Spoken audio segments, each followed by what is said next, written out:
Once upon a time. Welcome to Australian Book Lovers, your destination for imagination.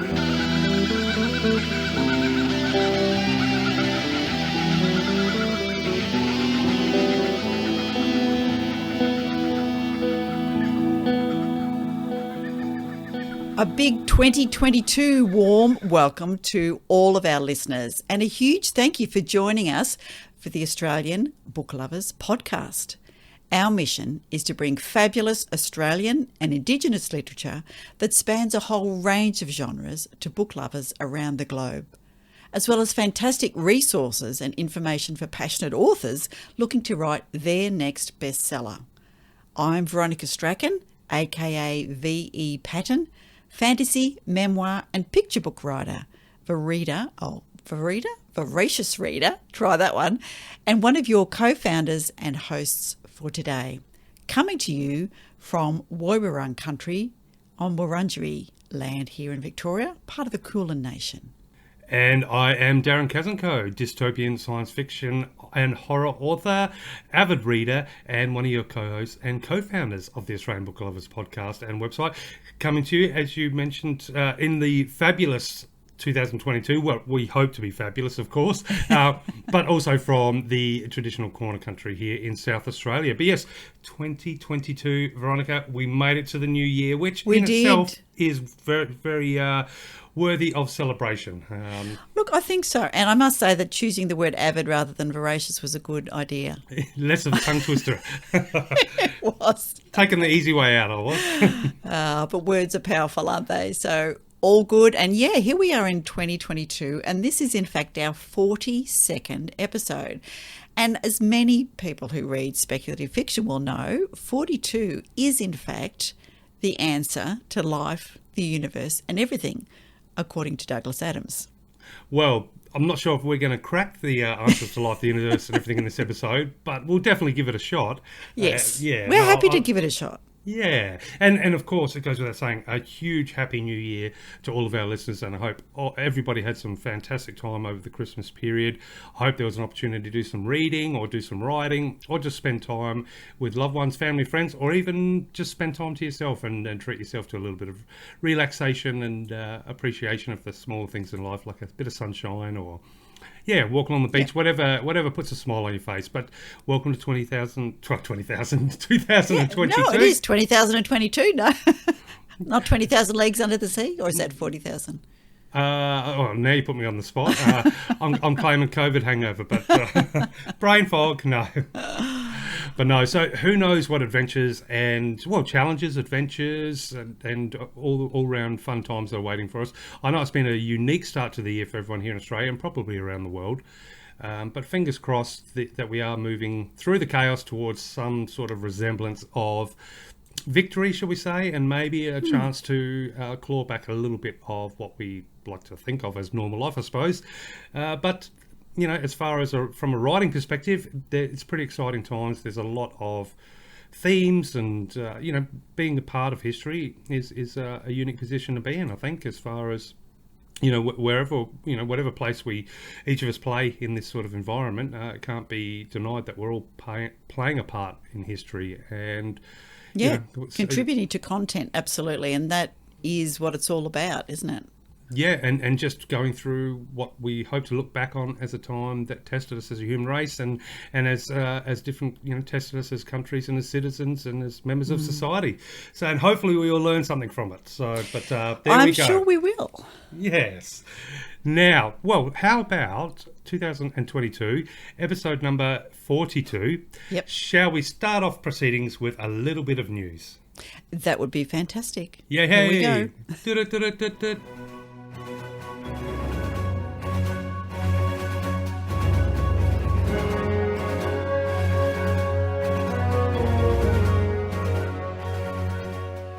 I've got a little bit of news about both readers and writers. I thought I'd try and be, fair and egalitarian as we began. So the first is an article from the Australian Society of Authors, who are great advocates and really good support and advice for writers. But they're reporting on the National Reading Survey, which our listeners may remember that we had 2 special episodes last year called Australia Reads, and many of our authors, so many that we had to split it into 2 episodes, read us a little bit of their story. Well, that same organisation, Australia Reads, has released the results of a national reading survey exploring how Australians read, borrow and buy books. So what I loved is that Australians think it's important to support Australian writers by buying their books. Authors are the key positive influence in a reader's decision to buy a book, and recommendations from family and friends remain the number one way for readers to find new books to read. So all good news. Top reasons that general readers read are pleasure and enjoyment, relax and unwind, and to help keep their brain active. The other really interesting things to add is that new releases are not essential reading. So people don't mind if a book's been out for a while or if it's a brand new one. So that's a good thing. Yeah, I think that's a good thing. That's always a concern, isn't it? There's this sometimes, from a writer's, from an author's perspective, sometimes there's that pressure of feeling like you've got to strike and you've got this small window of opportunity, and then it becomes, old news, so to speak. And then, and from a reader's perspective, it's probably feel pressured as well, like bestseller, latest release. But the beautiful thing about books, sometimes they take the embers, take a little bit of warmth, yes, and then warmth before the fire starts, and the word travels, and that's what then it sparks. Yeah, a good book can take a long time to sort of take fire. This is a little bit of one for authors and readers. The top reasons that both general and engaged readers will buy a book are, number one, if it's by an author whose work they've previously read and enjoyed. So authors, get out there and write more than one book. Number two is the personal recommendations from family and friends. And importantly, for authors to remember, number three is the description and blurb on the back of the book. So if you've got all of those 3 things happening, then, you're looking good. Yeah, absolutely. And friends and family recommendations, you can't really beat that. Yeah, no, you cannot beat it. What is your... if somebody recommended a book to you, would you go, I have to get it? What are the things that influence you purchasing or reading a book? Yeah, that's a good question. I think, if it's a good friend, then I know that what their tastes are, and obviously what they consider good or not. Well, that's true. Which is also an important thing. So I know, certain friends, if they recommend a good sci-fi or horror book, then I got no problems because I know I can trust their judgment. And that's and that's the beautiful thing about having friends that share the common loves, like for example, literature, movies, music. So as opposed to some random suggestion, I don't know. So it's always going to be I'm always going to feel more comfortable someone I know and who appreciates that particular genre or art form, who knows what you like. Then of course I'm going to go I'll have a good look for sure. Very good. All right, second little bit of news is about another ASA survey, but by them this time, in that they conducted the annual member survey to understand how their members' needs, etc. But they also looked at author earnings. So while in summary, book sales are strong, author earnings remain precariously low. So you might remember we've talked about, and lots of people quote that most full-time authors in Australia earn less than $15,000, and by most we mean 81% earn less than $15,000 in the last financial year, and that's kind of on par. What they said is a little bit more alarming is that 58% of the total respondents earn between $0 and $1,999, so less than $2,000 from their creative practice. And look, you can certainly put me in there. And that's an increase from last year, where 49% earn between naught and just under 2,000. So there are more people earning a pittance, let's be honest, from their creative practice, but book sales have done really well. So then it's, without getting down to the nitty gritty, you've got to say, okay, is it that people were buying more of the people that they knew? Is it they were, booksellers were taking bigger chunks? Who knows? But it's interesting that still authors and creatives in general are struggling to make a buck. it's such a catch-22, isn't it? Because, for example, let's take television as a sort of platform. Go back 20 years, and if you wanted to, generate sort of advertising income through a program, pretty much guaranteed a good viewership, because what did you have? Channel 2, 7, 10, 9, and SBS. Now, of course, if you've got a program, it could be on how many different platforms? Yes. From absolutely. YouTube to Stan to Hulu to Netflix to Shudder to the list is endless. And same with books. It's never been so democratic when it comes to releasing books. Yeah. But wow, to get a hold of that audience, on global audience, it's a lot of hard work. And It is, yeah. And look, just one more thing to think about in terms of the survey. One thing that the ASA say is that literature, being highly competitive and scarce in terms of the funding, it received just 4.7 million, or 6% of the Australia Council grants and initiatives investments for 2020-21, and the grants comprise 13% of the Australia Council's overall investment in the arts. So there's not a whole lot out there. I'm not going to make any conspiracy jokes about investments on No. behalf of local councils, but yeah, these are things maybe that we can hopefully see some changes slowly brewing. Yeah, and moving certainly forward. they're trying to get digital rights for authors and those kind of things. But the best thing that our listeners can do, if you're a writer, write more books. If you're a reader, read more books. Yes. All of those things, whether it's through libraries or borrowing, or whether you love to have those books on your shelf, then that's a good thing. 100%.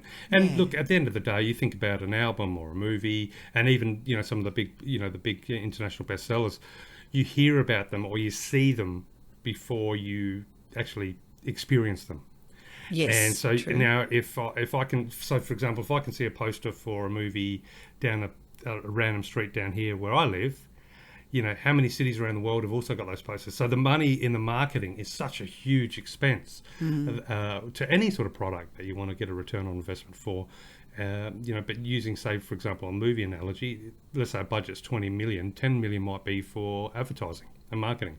Yes. Because how can you see it if you don't know about it? And that's something that we can all sort of strive for as authors, and also as book lovers. Where do you find information about A, genres or styles that you love, and B, maybe how do you support the Australian? Obviously, the Australian Book Lovers podcast, that's exactly one of the things absolutely. we're trying to do, is highlight and to slowly build the audience, and of course this year we hope to build our audience even bigger and better.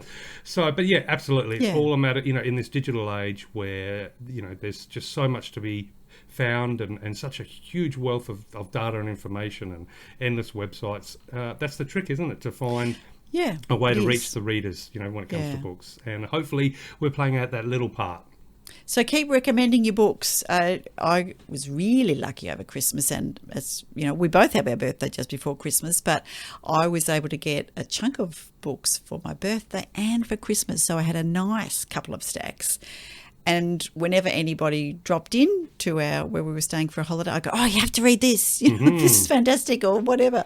And it was a broad range. I had some autobiographies about Indigenous women, which was just fantastic. Daughter of River Country. I'll do some audio recordings of my reviews, but yeah, fantastic. And then read Fight Like a Girl by Clementine Ford, which I've been wanting to read for ages. And that was like, oh, so good. I wanted to buy 16 copies and give it to 16 people that I knew, men and women, and young girls even particularly. So keep recommending the things that you love to your family and friends, and when you can, write a review. Yeah, and most of all, trust the recommendation if it's someone that has the same taste as Yes. you. Yeah. Because otherwise you're missing out on possible absolute treasure.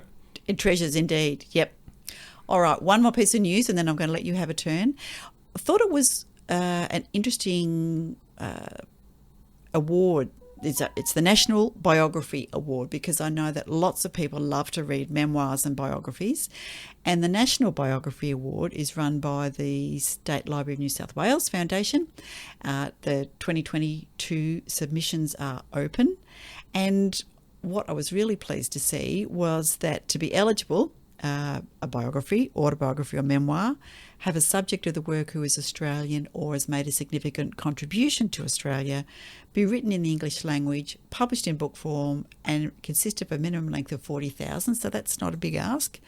And then, as well as being an in-depth and comprehensive account of a life, and a few more little bits and pieces there, be first published between 1st of October 2020 and 30 September 2021, be commercially available within this period, and books may be self-published. Oh, that's always a bonus.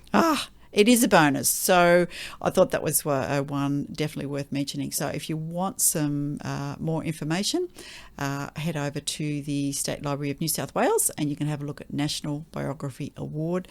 And if you've got one of those, enter. And if you don't want to write one or enter one, go to the Australian Book Lovers biography page and look at all the fantastic biographies that we've got there.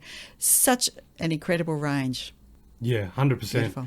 And I'm just a mega fan of biographies. I don't know why I switched to non-fiction over the last few years, whether it be science or... but biographies are just huge. And there's just something, profound about, gaining that wisdom or experience from lives, led completely different to mine. Or I guess that's the joy for everybody who reads a biography. But yeah, there's just so much to be gained by so many insights that you find in biographies. So... Yeah, I love it. And so keep them coming. I said, we've got an amazing list and it's going to be growing bigger and bigger and better all this year. Yep. All right, over to you. What about some local news? Okay, well, speaking of growing bigger and bigger and better, I thought I would spotlight a couple of new additions to the website and then a little bit of a spotlight for a book, well, in relation to today's very special guest when it comes to author interviews, Mr. Lachlan Walter. But first, I'd like to highlight something we haven't had too much, but I'm hoping we get a lot more. A little bit of a comedic book that's been added to the Australian Book Lovers website. And the book is called Walk Like a Man, (EAC). So Walk Like a Maniac. I'm not sure how you'd want to pronounce it out loud, but yeah, Walk Like a Man, (IAC). And it is by Mr. Jake O'Donnell. Now, it's the story of everyone who became a man in the 21st century. So very, very intriguing there. So I'll read you a little bit of a synopsis. As Jake O'Donnell puts it, if men really are from Mars, then it's no surprise that it is a cold, barren wasteland devoid of life. But while modern men still don't know how to let the dogs out, or whether Shaggy did in fact do all of those things, they've at least tried their best, or at the very least been present, in a century that has fought for equal rights while also giving them equal lefts, directly to the chin. Following the journey of a modern man through the seminal first-time moments of his life, Walk Like a Man, (EAC) provides an up-close and personal look at the embarrassing, ridiculous, mistake-ridden and underwhelming journey that all boys have to take on their way to becoming a man in the 21st century.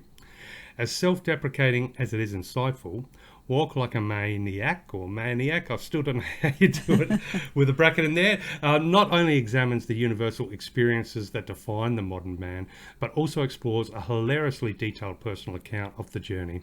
After all, what better way to really examine the psyche of a 21st century man than through the eyes of someone who encapsulates everything it means to be one, in all its limited glory and shame.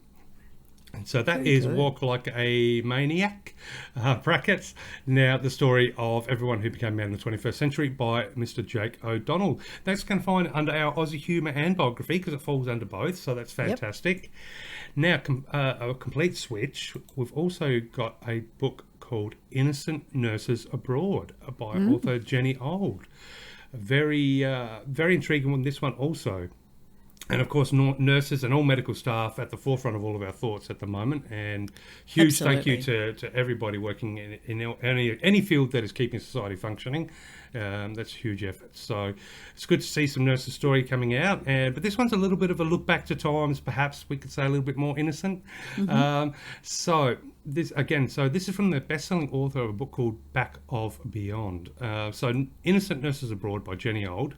So from her childhood in Deniliquin to boarding school in Sydney, to becoming a reluctant nurse in Melbourne and meeting the amigos and then venturing forth into the unknown and as innocent nurses abroad. Follow Jenny on her magnificent journey around 1960s Europe and beyond on a bus called Dennis. Imagine cooking spaghetti on a sidewalk in Cairns or crossing the Sahara Desert, being questioned by soldiers in East Berlin before the wall fell, dodging the riots in France, Spain, Britain, and the spreading unrest across Europe as it begins to prosper and expand. This story tells of living and working in London in the 1960s, travelling abroad, lasting friendships, the social life, and of course, the love affair. How will it end? And that is Innocent Nurses Abroad, to be found under our biographies and memoirs with the one and only Wombat looking in a mirror. Ah, the beautiful wombat. Yeah.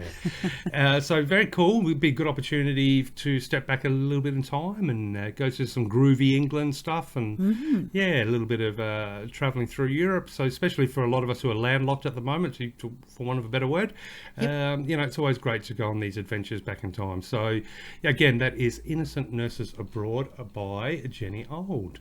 Okay. And then, of course, today we have a very special guest author called Mr. Lachlan Walter. Now, he has written a book called Kaiju, We Call It Monster.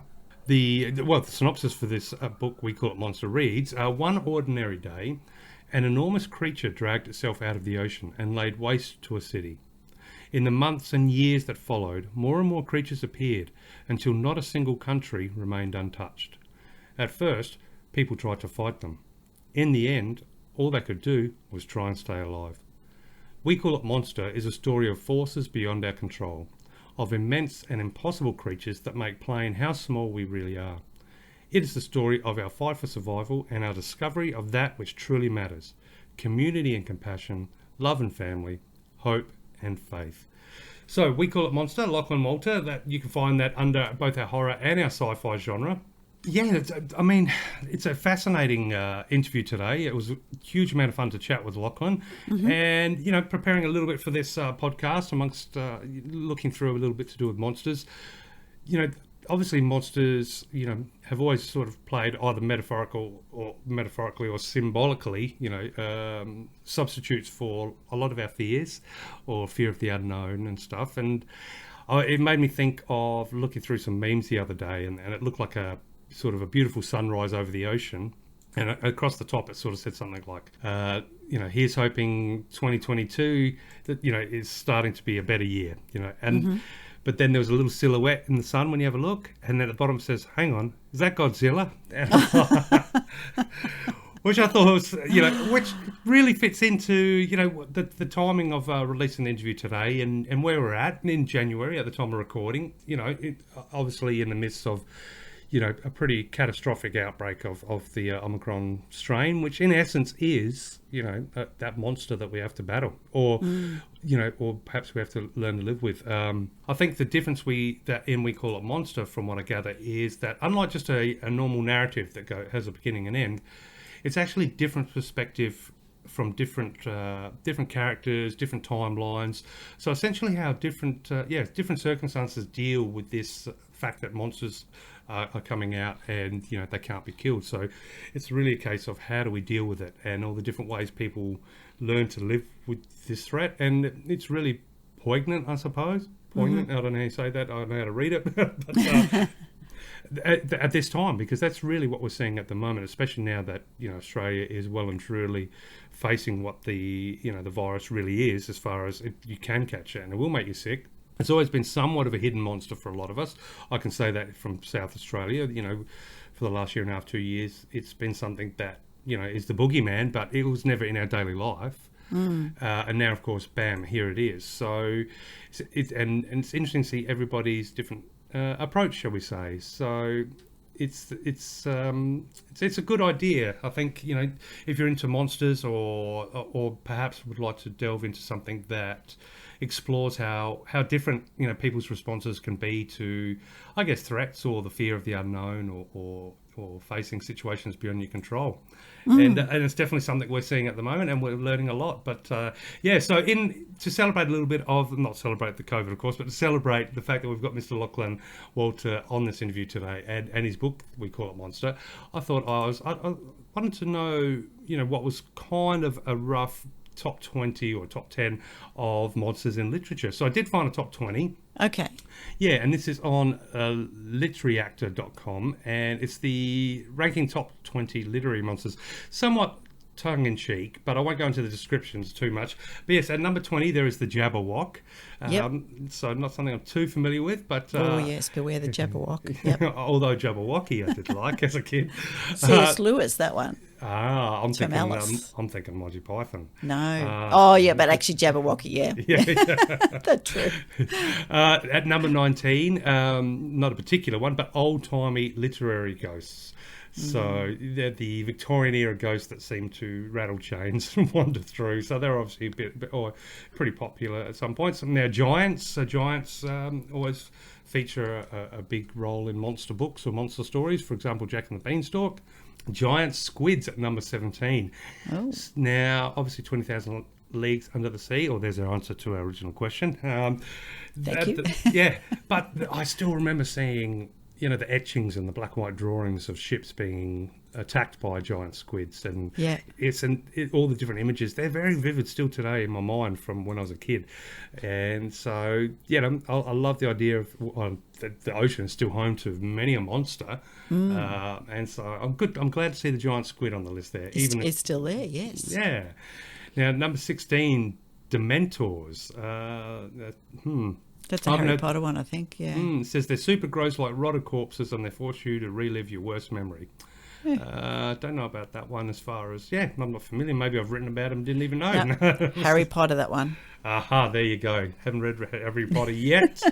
Number 15, of course, haunted and evil objects. So that's always been a huge one as far as monsters or scary things in literature.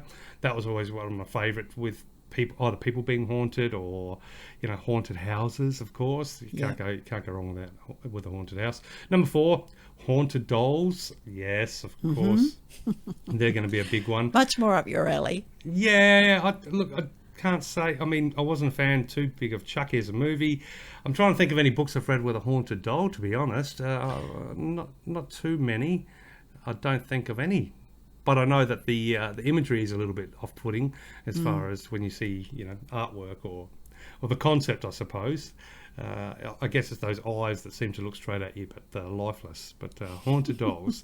13 is Grendel. So I guess that's from Beowulf. But seems to be coming at 13. Number 12, we've got demons in general, which is, so demons always play a big role when it comes to monsters in literature. Yep. And can often also, sort of highlight the difference, that big battle between good and evil too. So demons, I think, definitely play a big role. At number 11, scary clowns. Now, I would love to know where that actually really began. I mean, obviously the first thing most people think of is Stephen King with It, Pennywise. But I'm sure it must have been some sort of concept prior to that. But how does someone, with a happy face, entertaining children become such a symbol of fear or creepiness? Yeah. So I guess it's that you can't tell the expression behind the makeup. So maybe that's it. But so scary clowns at 11. Number 10, witches never go out of style. Witches are always playing a big part in literature. 9, I like this one, animals gone berserk. So that's really cool. And I guess that we call it monsters a little bit. If you class the monsters that are similar to Godzilla as animals. But I like on the website they have a little picture for this one to give you an example. And the book's called Crabs, the Human Sacrifice. That's fantastic. Number 8, we have aliens, of course. Who still doesn't love aliens? There's books about aliens and all different types of aliens, friendly aliens, scary aliens, intriguing aliens, mysterious aliens. They're always good. Number 7, Medusa, as far as characters concerned. That one, there's also very vivid imagery and story there.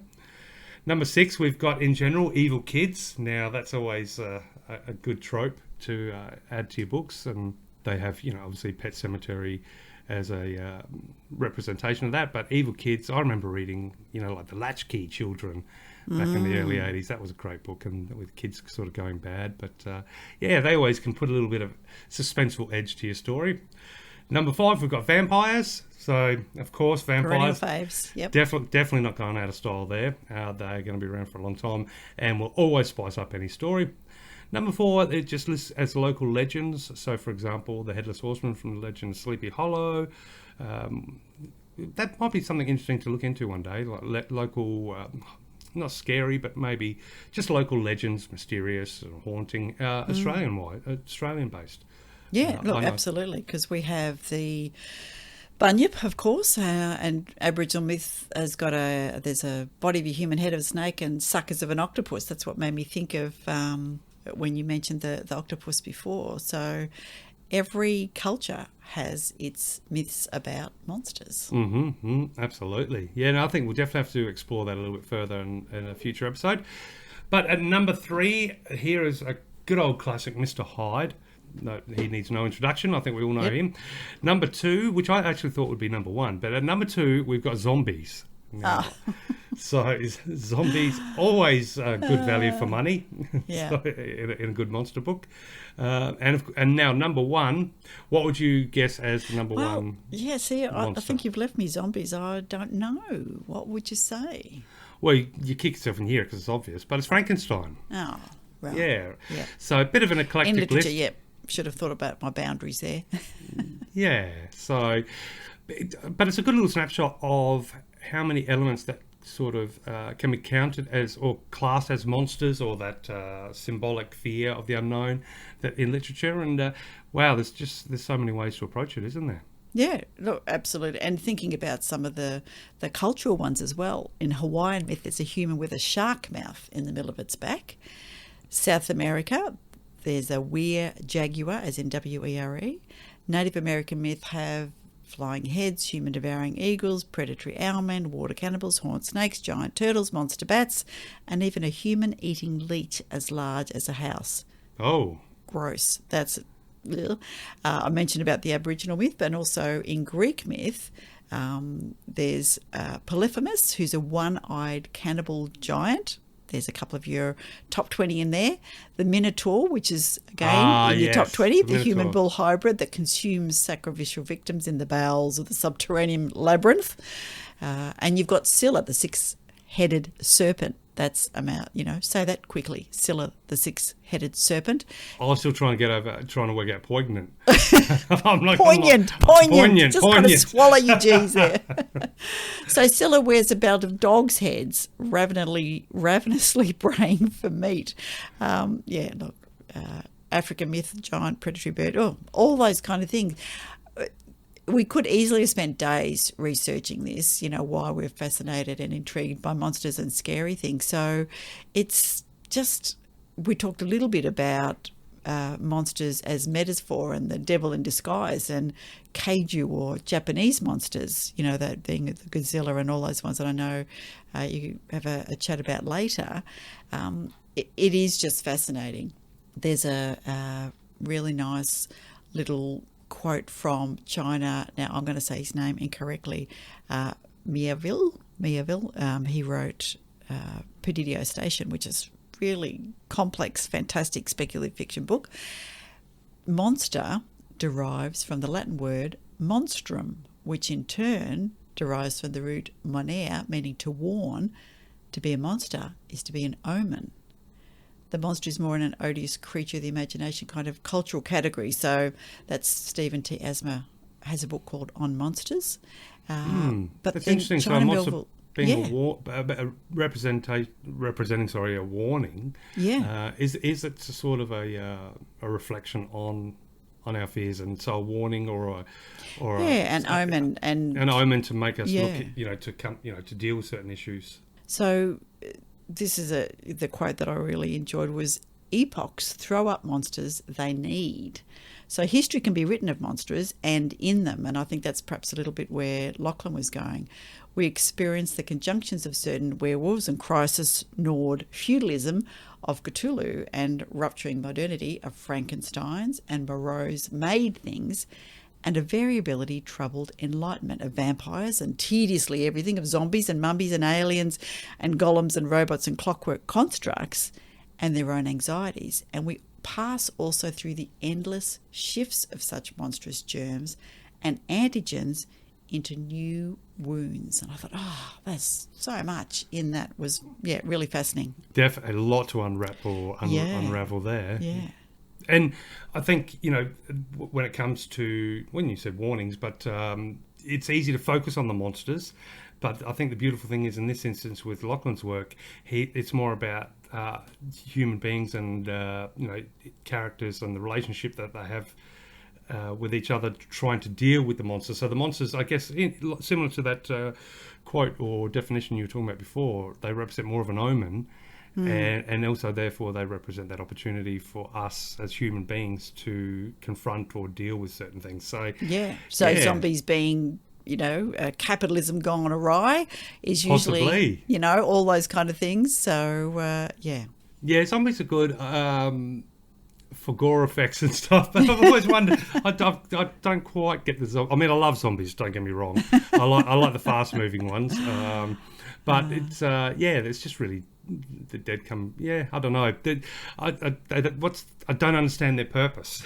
Are they hungry? Well, this is what this article was saying is that basically they represent capitalism gone mad. So they show us that workers are so alienated from their labour they become nothing more than shambling undead slaves. So I thought, I can see that.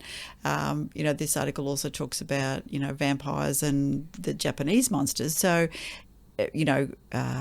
Japanese monster, which what is it? Strange creature, kaiju, and I probably sent that wrong. We need Yuki to correct us on our pronunciation there. But that Godzilla being about the nuclear hubris and meddling of man. Yeah, the meddling of man. So, vampires and zombies being symbolic, but again, China Mieville says for literalism of fantastic rather than its reduction to allegory. So metaphor is inevitable, but it escapes our intent. So we should relax about it. And I like this because I tend to get just deep into what's on the page, and sometimes the allegory or the metaphor or whatever, I completely miss it because I'm so stuck in the action or the description or the relationship of what's happening. It's not until I think about it later or somebody else goes, you realise that's a metaphor for X. I go, is it? Because I love the creativity of it. So, I like the fact that they say, don't get too worried about it. Enjoy the literalism of being fantastic. So be scared, be entertained. Climb through the trees, climb on the branches and rustle on the leaves on the bottom. Don't worry about the shape of the canopy from the view above. You can look at that later. Yes. Stand in the darkened bathroom and say Bloody Mary 3 times. That's, away you go. Oh, okay. What's that one do? That's supposed to bring or summon the spirit of Bloody Mary, who was a young girl who was killed, but she then kills you or something. It's often in those teenage movies. I was reminded of it because I was watching a new Netflix Dan thing about the tourist, and one of the women there was her partner who needs a good kick him out. He was saying that she wasn't even brave enough to say Bloody Mary 3 times in the bathroom, so she did. Of course, being a big Supernatural fan, where the lads have coped with Bloody Mary coming out several times and they have to smash mirrors, etc. I was very familiar with that. Yeah, because I think the Candyman is similar, isn't it? You say Candyman or something and the Candyman comes. Right. Yeah. But thinking of that, zombies and capitalism, I've got this image in my head now of zombies staggering towards Harvey Norman looking for rat tests. There's true dystopian horror. And look, I just had to look up Jabberwocky because I really did I used to be able to read the whole thing, but I remember the first bit. 'Twas brillig and the slithy toes did gyre and gimble in the wabe. All mimsy were the borogoves and the mome raths outgrabe. Beware the Jabberwock, my son, the jaws that bite, the claws that catch. Beware the jub bird and shun the frumious bandersnatch. So there you go. But, there's more, but 'twas brillig and the slithy toes did gyre and gimble in the wabe. How could you not love that? I mean, that's it was a poem by Lewis Carroll. Yeah, not only that, it was almost musical, wasn't it? The way yeah, the it's just, rhythm and the words yeah. go together. Yeah. I love it. And speaking of monsters, the irony is, to read about monsters and obviously dive into that rabbit hole. Just at the end of the street the other day, our beach was evacuated because of a big shark in the water, and there is the monster. That's a real monster. That's a real monster. Yeah. Yeah. So it's funny, we've got literal monsters, and then obviously our literary monsters. So there's room for them all. I say the more monsters, the merrier. Indeed. But shall we jump into the interview with Mr. Lachlan Walter?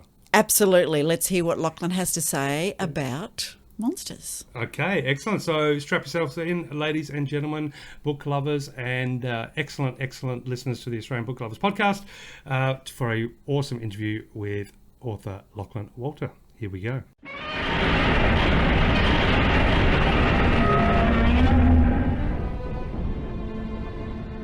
Okay, everybody, welcome to another fantastic interview for the Australian Book Lovers podcast, and very excited about today's guest.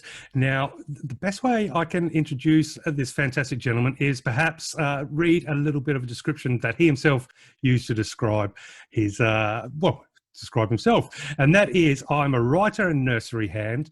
Once upon a time, I was a musician and a cook. I'm a country boy living in the city, a working class intellectual, a cynical optimist, a doctor of literature who avoids academia, an outdoorsy bookworm, a highly motivated daydreamer, a lover, not a fighter, a hippie who eschews dreadlocks, tribal chick, drum circles and earnestness. Mr. Lachlan Walter, thank you so much for joining us for the Australian Book Lovers podcast. How are you?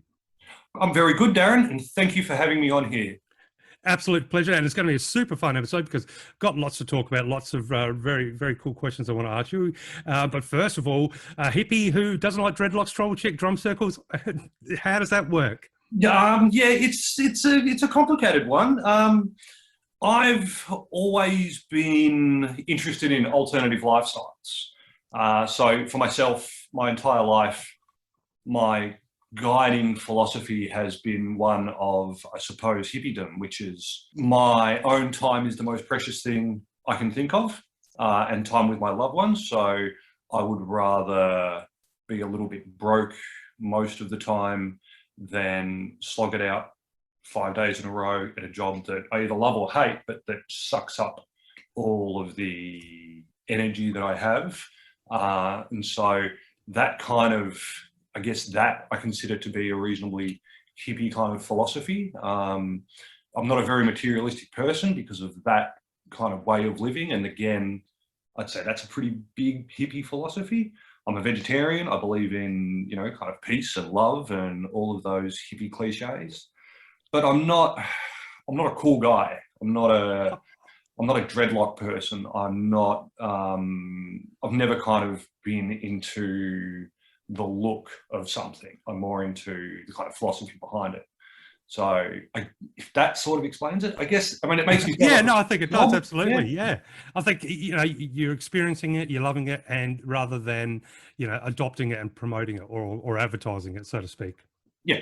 I don't have anything against the look and the kind of rituals that go along with it. They're just not really for me. The philosophy is what grabs me. Also, I love 60s rock, and that's probably what got me into it in the first place. Oh, there you go. Yeah. No, I think it's a fantastic lifestyle choice. And like you said, it's, to make the people close to you in your life a priority, I think really is your very first fundamental in getting happiness, because then you're sharing in happiness, and obviously your own happiness, and you're creating happiness to those, beautiful people around you that you care so much about. Yeah. Absolutely. Although... I'm sorry, I've just cut you off. Oh, no, by all means. But I just wanted to have a laugh and say I did have dreadlocks once upon a time when I was 18, and it definitely was a statement as opposed to a lifestyle, I think. And I've watched a few drum fire twirling circles on the Gold Coast, but the lifestyle's great. But it's interesting what you said about the 5 days, working for a job that you either love or hate, but nonetheless it takes away that time and stuff, because in the media at the moment, there's that sort of rumbling of wanting people to no longer stop working from home and head back in the office. And I think we're at this unique stage in history where people go, well, why? Yeah. Exactly. it's been working, and the rediscover, maybe priorities are shifting. Who knows? Yeah. Well, they could be. I mean, there's a fine line there, because if you're working for someone else from home, your time still isn't as much yourself, and that division between your working life and your home life can become very blurred. And that's a real issue that people are having nowadays, where their boss expects to be able to contact them 24 hours a day, and your phone is always pinging, telling you that, you've got an appointment coming up, you've got a reminder about this. But at the same time, you still have the freedom, because you're not commuting, and you can do a Zoom meeting in your undies if you want. This is true, but just for our listeners out there, I can confirm neither myself nor Lachlan are currently sitting in our undies. Yeah, it's cold down here in Melbourne at the moment, so just in your undies isn't great. Yeah. Whereas if you have the time purely to yourself to do what you love and to be with the people you love, you don't necessarily have that internal conflict where you're still working but you're not working, and you're living in a grey area. My life is very separate. My work life and my, I guess, artistic personal life, I can keep with an incredible amount of separation and just be a little bit broke all the time. But that's okay too. Well, that's true. Yes, not everything comes with a price tag, or not all good things come with a price tag. But yeah, I think it's all about balance. I've tried to avoid taking on roles now where travel time is, I mean, it's a first world problem, isn't it? But if I can avoid 10 to 15 hours a week of commuting, that's a hell of a big chunk of your life you can sort of get back and enjoy as being that's active. Time you can do anything with. Really. Yeah. Absolutely. So, but now, nonetheless, what is important right now is, speaking of, balancing things and conflicts, is I want to talk to you about your brand new release. We call it Monster. Fantastic. Thank you. Yes. Yeah. So, what better segue than talk about, the wanting to be around the people we love, and look for those things that are important in life, and then a monster book, which I understand is, rather than a traditional monster book, it is about human relationships, and how it's almost a philosophical musing on monsters. Would that be right? I haven't had the opportunity to read it yet, but it does sound as though you did call it a more human approach. Yeah. Well, so I can sort of preface it. I'll preface it a little bit with a bit of background for the book. Oh, please do. That would be fantastic. Because that will give context to this philosophical, because that's exactly the way to describe it, is a philosophical approach to monsters. So I've always been a monster fan ever since I was a little kid. I think, like a lot of little kids, I love dinosaurs, and I was a bit of a nerdy, shy child, so I retreated into fantasy worlds like a lot of nerdy, shy kids did, which I still do. Yeah, and which we still do, and it's the joy of being a science fiction, fantasy, speculative fiction buff. But one that particularly got to me, I remember seeing one of the early black and white Godzilla movies when I was about 7 years old, and I just fell in love. I fell in love with the whole concept of this enormous thing that you can't really explain, and they don't even bother trying to explain it in a lot of movies in terms of how it came about, the science. It's all hand-wavy, pseudo-science stuff, and it's more about what this evokes in us, what this feeling evokes in us. And that love has stayed with me forever.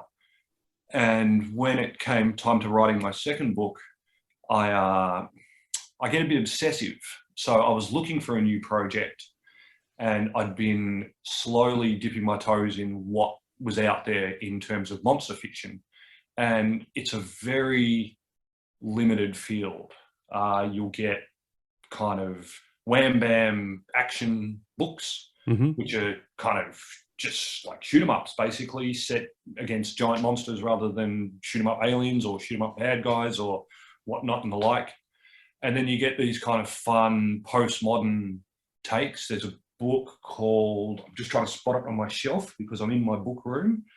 It's called Gojira, written by, I'm just going to waffle on here while I find the title. That's okay.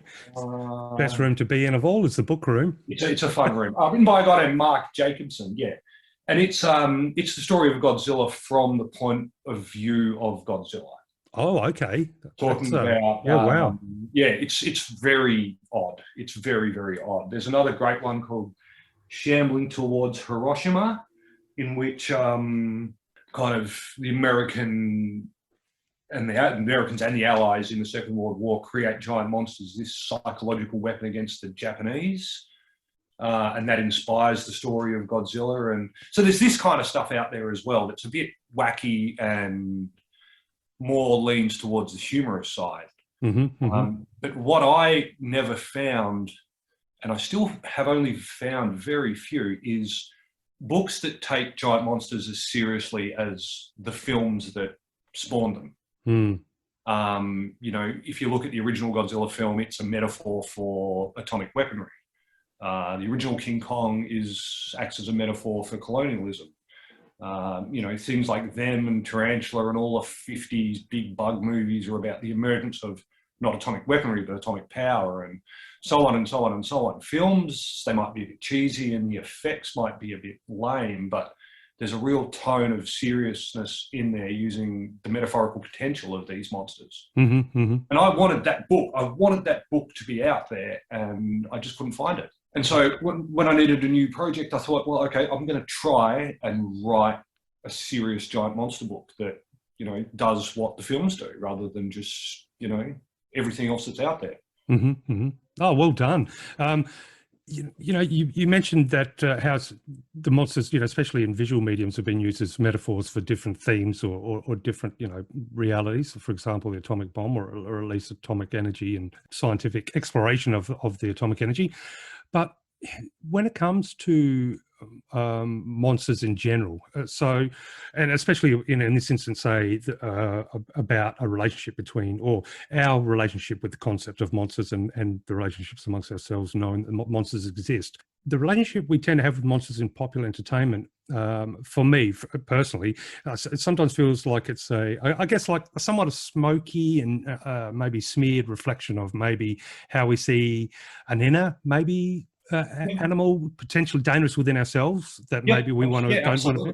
So I'm wondering, when it comes to monsters for you, what do you feel they are symbolically? What's the most heavy sort of symbolism that a monster carries for you, and has it changed since, you know, that 7-year-old you who fell in love with monsters to how you interpret or what you feel about monsters today? I guess the main interpretation that I take of them kind of shifts over time, especially for the monsters of the giant kind. I see them constantly being recycled as reflections of what's happening to kind of the human race throughout history. And so for me, I've never really ascribed one specific reading to them, but more seeing them as representations of what people are facing at different points in history. I mean, nowadays, I think with, you know, climate change and the potential devastation that we're going to be facing being one of the big challenges of our lives, I see monsters and some monster films and stuff coming out nowadays as a reflection of that. And I guess that's what I've really loved about them, is that they're a constantly shifting metaphor. They're not, you know, say Frankenstein's monster, for example, always has a certain interpretation ascribed to it, and it can be varied and it can be approached from different angles, but it's always about hubris and humility. Whereas monsters, I just see this ever-shifting interpretation that we can ascribe to them, and that brings me a lot of joy, and really just continually fascinates me because they're not fixed in one time. No, and I think, you know, I'm no expert on monsters by any means. I've seen a lot of, you know, cool monster movies though. One thing that strikes me is, you know, most of the time that I've come across anyway, of course, the monsters, you know, they're monsters obviously, but they're natural in the sense of that there's nothing inherently evil. They're not coming to just attack. A lot of times they're just, you know, a monster out of their element, or they've been disturbed, or, you know, maybe the lands that they once called home have been taken over. And so it's more of a confrontation rather than, you know, some sort of evil element coming to us. Exactly. And it's like they're bigger than us because they're so far removed from us, and that they don't have an intention. They are just a creature doing what it does and doing what it's supposed to do. And we are unfortunately in the way, I suppose. Yeah, to a certain degree. I was just thinking then it's a bit like, here I am in South Australia. So one fear I have of monsters is, of course, the great white, which is, as real a monster as you can get. Of course, when, yes. when I'm surfing. But, at the end of the day, they're just doing their thing. They're not waking up or, thinking, right, that's it, we're going for a human today. However, exactly. try and put one in your bathtub and see how long before it starts getting really cranky. Yes, exactly. Yes. So I think it's kind of context, isn't it? It's about moving them from place to place and changing the perspective. Yeah, and then therefore I think it's a lot of more stuff exactly like you mentioned earlier. It's more of it then opens up more of an exploration into who we are as a race. How do we treat animals, and exactly. Do we come together? Our own fears and our own feelings and our own well, not just I've said fears, our own kind of apprehensions onto them, whereas they're just them. That's right. Yeah. So it would be fun to be a monster for a day, though, just to wreck a few cities, empty city buildings, of course. Yeah, exactly. Fun. Yeah, should have been a monster last year when we were in lockdown. And yes, perfect opportunity. Yeah.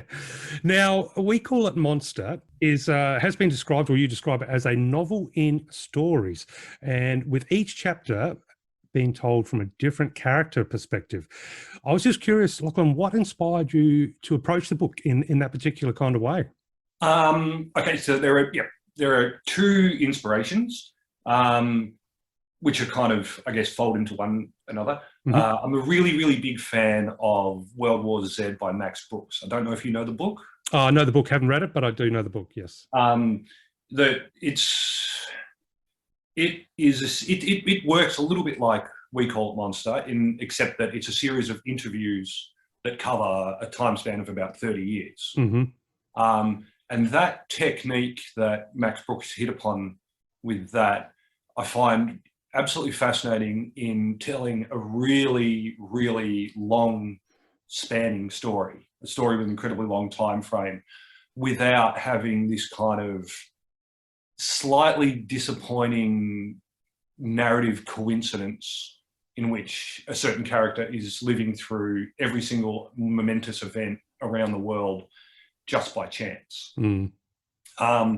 That's not how life works to me. I'm sure some people have incredible jet-setting lives where everything is incredible and everything is extraordinary and they're witnessing firsthand all of these life-changing things. But for your regular person, you live your life and you witness probably 90% of history at a remove. Yeah, good point. Yeah. You might live through, we're all living through history at the moment with Corona, but, not many of us were there, say, at 9/11 or the fall of the Berlin Wall. We see these things from a distance. And so I wanted to be able to tell the story, like We Call It Monster covers 50 to 60 years of time. Okay, that was going to be one of my questions, yeah. Right? It's something like that because I wanted to basically detail monsters emerge, and then we live through their span. They change life as we know it completely. They change the world as we know it, and then we come out the other side. And so, for that to happen, that has to be, in my mind, that's not going to be just a very quick process. Nothing happens that quickly. We know that through history. And so I wanted to be able to show this without, like I said, having this kind of disappointing narrative coincidence where one character happens to be there at the start and be there at the end and can tell the whole story in flashback. What I ended up doing is each event that happens, and some of them are pretty, like I've got to say, some of them are pretty minor events that reveal the story and detail, our reactions to monsters if they were to happen upon us. But in minor ways where there's not an earth-changing event. It's just we're there in this new shaped world. So basically I came up with the technique of each character in each successive chapter sort of knows the character from the chapter before. Oh, okay. Either in passing, or they're a family member, or they're a friend. And so you have this run-on chain where you can link the characters in the very last chapter all the way back. You can follow the links to the first chapter. So you do have a kind of narrative through line but it's very coincidental. It's that idea of degrees of separation that is so famous in culture nowadays.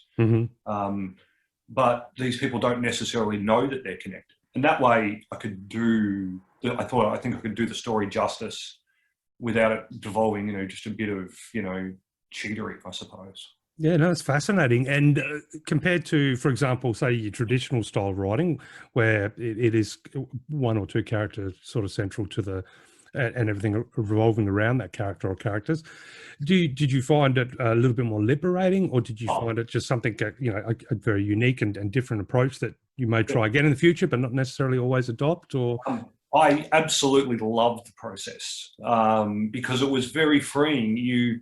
I had to do a certain amount of plotting so that I could know what was going to happen as the story progressed, I suppose. Monsters appear here. What happens after they first appear? Do we just straight away try and destroy them? Do we, do we clean up after it and just try and get on with our lives, etc., etc. So knock on, so that I could know where the story was going.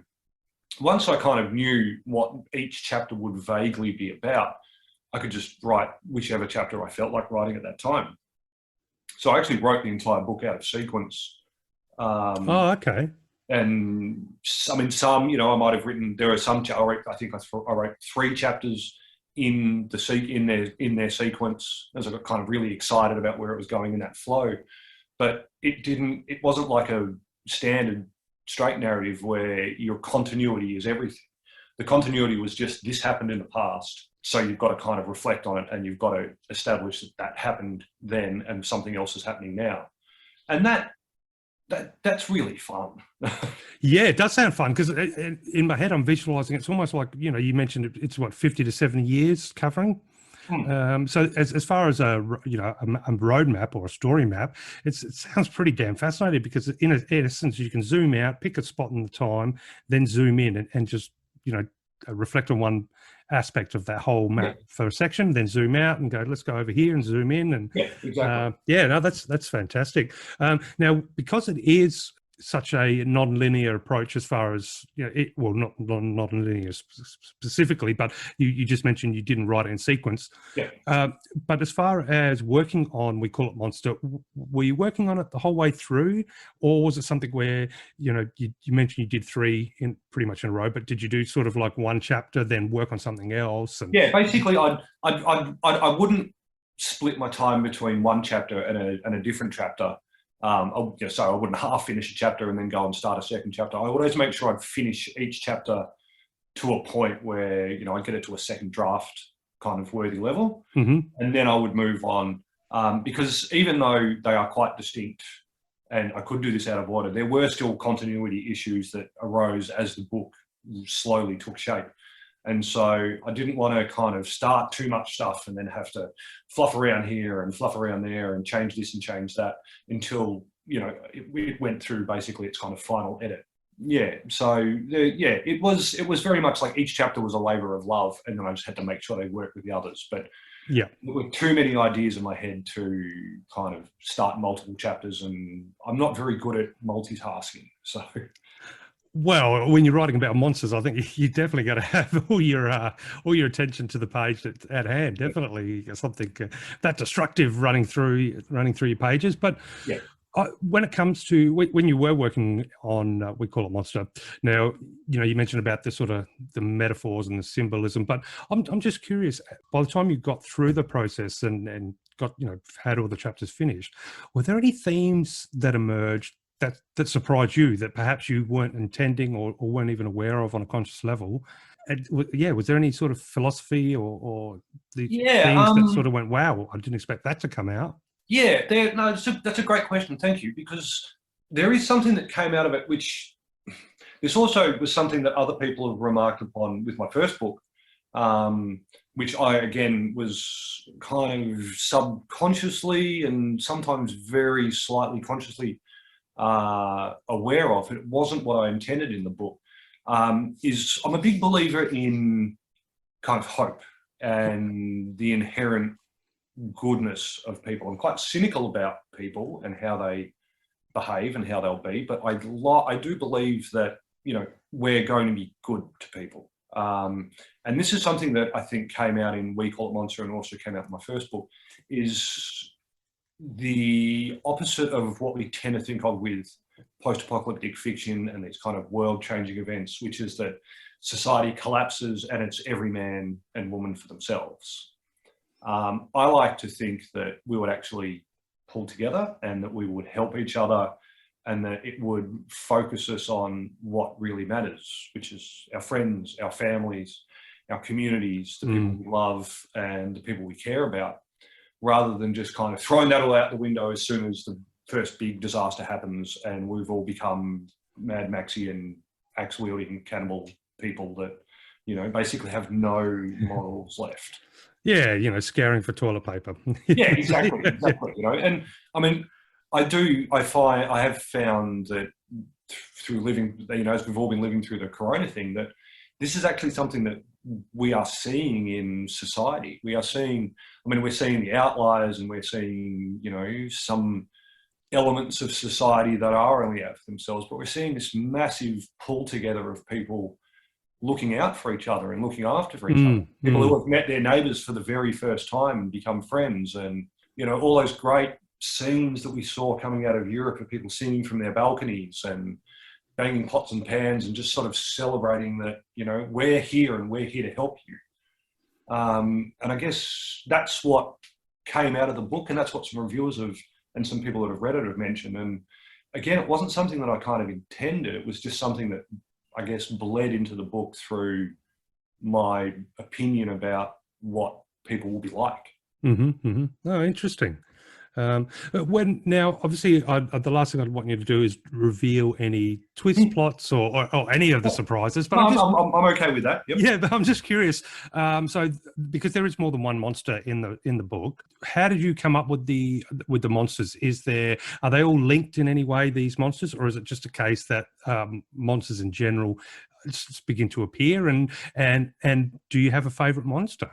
Because I know there's going to be some great monster lovers out there, and they're going to be going, "Yeah, how many monsters? What sort of monsters?" Yeah, fair enough. No, I toyed around with the idea for a little while of like, should there be an explanation, and should there be a reason for them appearing? But I ended up not. You know, there are vague hints and stuff that I put in there to sort of stimulate the reader's imagination as to where they're coming from and why they're here. But I really just wanted them to just be there. Just suddenly they appear and we don't know why, we don't know where they've come from, we don't really know what they are, and we're just dealing with it. Because to me, you know, a lot of the explanations about in classic, I can't say classic monster literature because it is a genre that's come from film, but so in the classic films is they're not very explained. They just have been there and they've always been out of sight. Yes, yeah. And I guess that out of sightness kind of reflects like a love that I've always had of, you know, the mysteries of monsters in nature, the Loch Ness Monster and the Yeti, and, you know, these things that apparently have always been here with us that we've never seen and that we still can't see and still haven't found, but they're a part of our culture, that they're just there with us. So I kind of wanted them to reflect that, but, you know, we just didn't know about them, and then there they were.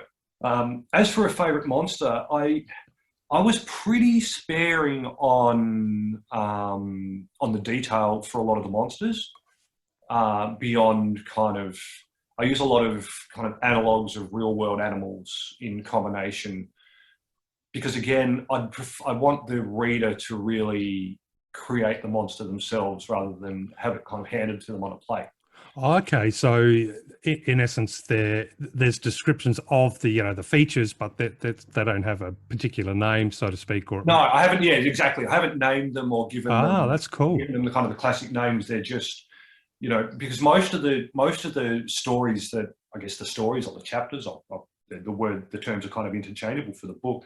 A lot of them are told from a street level perspective. So, you know, one is about there's a guy in a city who's just walking down the city and then a monster attacks it. And it's about his experience of, oh my God, there's a monster in my city. What do I do? Where do I go? And so he has no external information about what the monster is. He doesn't have access to the news. He doesn't have access to, you know, websites, social media. talking and discussing about it and having the potential to give it names. And I'd say at least 50% of the book is from a similar kind of perspective, where someone is just experiencing it firsthand. And so there's not even the ability to put it in there. And that was a deliberate choice to reduce that idea. Yeah, that is a beautiful approach, because it sort of it helps the reader to, you know, not come in with any preconceived notions as far as, you know, so that by doing that, I'm guessing the reader can discover that this monster, as opposed to insert their already perceived, you know, insert their Godzilla into the story. Exactly. Instead, you forget your Godzilla. This is just something that this person at that time has never seen before. So what is it? You don't know. Exactly. Yeah. And because one of the big metaphors I wanted them to carry was kind of climate change, because it's a particular interest of mine. I approached it from that sort of idea. You know, when we have these new natural disasters that are happening, we don't name them. They're just there. Yes. And we have to, you know, adapt to them and overcome them. And I wanted it to reflect that idea as well. You know, and names are so connotative too. Anything that I could have given them is going to fix in a reader's mind something. Yes, and it also, I think, by giving anything a name, whether it's, you know, inanimate or animate, kind of implies understanding. So yes, exactly. And if we don't understand what something is, then we're less likely to just pop a name on it, because, like I said, by putting a name on it, it's going to carry something with it straight away. Yeah, and that comes back to that first point we talked about, where they're devoid of intent. I mean, they're beyond names, because, you know, there's nothing we can't project any kind of rationale for them onto them. They are just what they are. When it comes to, you know, moving forward, do you think now that the book's out, is there room for further stories in the future? Because it sounds like the approach you've taken to write it really lends itself to, you can jump in at any time. And so is that something that you are considering or have in the works, or is We Call It Monster, is it a standalone and something that will stay as is, or is it something that possibly may have some further additions coming to it? Yeah, that's a great question, because I've never really thought about following it up. I have a few problems with sequels and series in books. I have a kind of sort of semi-irrational knee-jerk dislike of them, which I don't know what it's based in. It's just irrational phobia. Yeah, it's like an irrational phobia, and, you know, I get that. I mean, I've read a few series and I've really enjoyed some series, but all of my mythic top 10 books and my mythic top 50 books are all pretty much standalone books. Mm-hmm. So I've never really thought about following up. It does have, without giving things away, it has a reasonably open-ended ending, and so there is, I guess, room to expand on it, and it would be kind of fun to do it, because there's a lot of scope for a very different kind of story. But if I was to imagine it, I'd probably approach a sequel or a follow-up very differently. Well, I was just about to say, if you do decide to, you know, keep it going with another book, at least, if you've got that phobia or you know, a dislike in general of sequels, then that could really become a really good guide for you to work on the sequel, because if you know what you don't like, then you can give yourself the best possible chance of putting out something that you're going to love. No, that's it. And you've given me a great idea, because it's something to really think about. Oh, well, there you go. But I didn't come up with the idea of sequels. Yeah, I like it. So I'm a big fan of shared universe books more than I am of sequels. Okay, yep. And it's the kind of book that would really lend itself to that. Yeah, I think so, definitely. If you've got that ability to jump in and jump out along that whole sort of landscape, that literary landscape. And I'm wondering, when it comes to We Call It Monster, because we're definitely going to talk about your other books shortly. Yeah, that's okay. Yeah. Can you tell me, or can you tell myself and our listeners, how was the process for you from, you know, once you sort of completed, or pretty much close to completed, to getting it published? Obviously it got picked up, which was fantastic. Yeah. How did that all come about, and how did you find the journey? I knew it would be hard to publish, being a pretty niche kind of book. It's a niche genre, and then it's a kind of niche book within this niche genre, in that, you know, it's it's trying to be serious and trying to be a bit more literary than most of the giant monster fiction out there. So I initially offered it to the publisher of my first book, and she wasn't particularly interested, which is totally okay because it's not like what the sort of stuff that they publish. Mm-hmm. And then really I thought about self-publishing it because I was having a lot of trouble finding anybody that might be interested. And not long after I'd kind of given it a second whip around and kind of I'd redrafted it and kind of structured it a little bit differently and kind of, I was tinkering with it while it was out there with the very few publishers that I thought might be interested. I just one day just did a Google search out of curiosity for giant monster publishers and fiction, which I probably should have done in the first place, and lucked upon a company called Severed Press, who are actually from Tasmania. Oh, wow. Okay. And I'd never heard of them. I knew nothing about them. And I got on their website, and they exclusively publish like weird genre fiction. Oh, wow. And I mean, hey, Tasmania, if there is going to be a big monster that emerges from the sea, they're heading for Australia, they're going to be the first ones to see it. Exactly. And they publish things like zombie pirate books and dinosaur time travelers in prehistoric times fiction and all this kind of really, really niche stuff. So I sent it to them, and I got a reply back probably, I think, within 48 hours. Oh, wow. And the guy said, I really like it. I'm happy to go with it, and we'll pick it up. They are. That's crazy. They definitely know what they want. Yeah, it was an incredibly quick process. They've been a pretty supportive publisher. He publishes, I've blanked on his surname, which is really bad of me, but I'm sure he'll forgive me. His name's Gary something. Anyway, I'll let that go. He publishes heaps. Severed Press have probably hundreds of titles. So one of his things is he picks up a lot of fiction and just puts it out there and releases it primarily as ebooks. Mm-hmm. And, obviously paperback copies are produced, but his primary focus on marketing and selling is in ebooks, which gives him this ability to just pick stuff up and get it out there. Mm-hmm. And it's great. It's a great system. And he's been really supportive, and he really enjoyed the book. So I was rapt because I thought I would spend 5 years and write another book or two just shopping it around, trying to get some nibble of interest in this really, what I considered a weird book that I wanted to read, but I couldn't imagine many other people wanting to read.